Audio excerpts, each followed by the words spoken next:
l'exposition d'Anguin va être constituée dans un premier temps d'un petit laboratoire autour de la transformation du verre. Donc on va montrer une démarche appliquée à une matière. Et dans un deuxième temps, un deuxième niveau de temps, c'est rentrer dans la domesticité, c'est-à-dire quel type de domesticité, quel type de rituel quotidien je propose.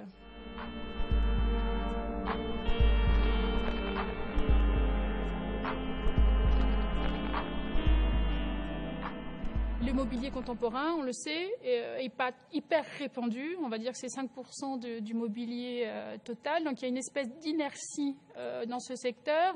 On véhicule beaucoup d'images, mais en fait, en réalité, quand on va chez les gens, on s'aperçoit que les structures et les typologies sont les mêmes. Ça n'a pas bougé, vous voyez, donc il y a une grande inertie. Donc l'idée, c'est aussi quelque part de montrer que ce mobilier, c'est pas simplement, en ce qui me concerne, c'est pas simplement des belles formes ou c'est pas simplement l'idée de créer, de faire une micro-évolution, mais c'est surtout de créer des pièces de mobilier avec un concept, donc une nouvelle typologie.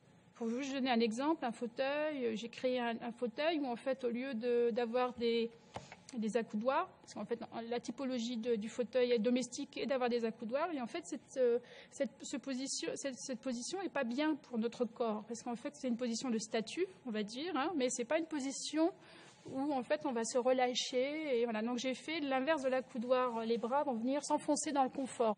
Aujourd'hui, ce qu'on nous propose comme confort, c'est plutôt un confort qui nous absorbe, et dans une espèce d'univers de maison cocon, alors que moi, ce que je défends, c'est plutôt un confort actif, c'est-à-dire un confort où, au contraire, on peut bouger, s'asseoir, revenir, etc. Et si on décide de s'asseoir, c'est vraiment pour se relaxer. Et donc là, voilà. Donc c'est montrer ça, ce type de confort, et qui est pour moi un confort contemporain.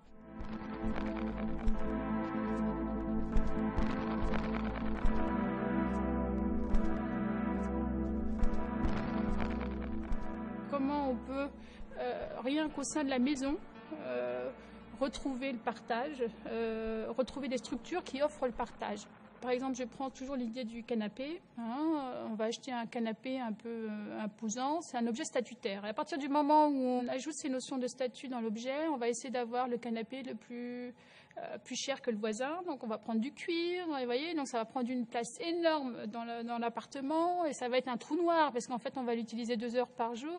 Et en plus, on va interdire aux enfants de jouer dessus. Forcément, c'est un investissement pour 10 ans, vous voyez. Donc on arrive à des aberrations de cet ordre. Alors que le canapé, à l'origine, c'était un objet de convivialité. Mais quand on regarde aujourd'hui l'usage, c'est plus le canapé, la petite table basse et la télé.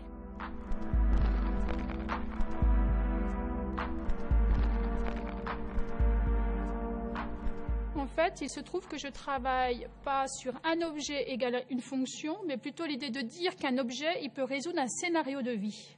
Au lieu d'avoir 2-3 objets, en fait, avec un seul objet, on arrive soit à faire une fonction élargie, soit à faire en fait que cet objet il va évoluer dans le temps, et donc proposer quelque chose le matin et proposer quelque chose de différent le soir, parce qu'en fait, la nature humaine est ainsi. Elle n'est pas stable, heureusement d'ailleurs. Et donc je vais donner un petit exemple tout simple. J'ai fait un couteau autour de la dégustation d'un gâteau avec Pierre Hermé, pour juste expliquer que ça peut être aussi à ce niveau d'intervention, un petit outil, un couteau. En fait, on va couper comme ça le couteau normal, hein, et après on va juste translater, faire tourner d'un quart de tour sa main, et ça va devenir la pelle à tarte. Tout simplement parce que le couteau est déporté, et donc a la même typologie qu'une pelle à tarte.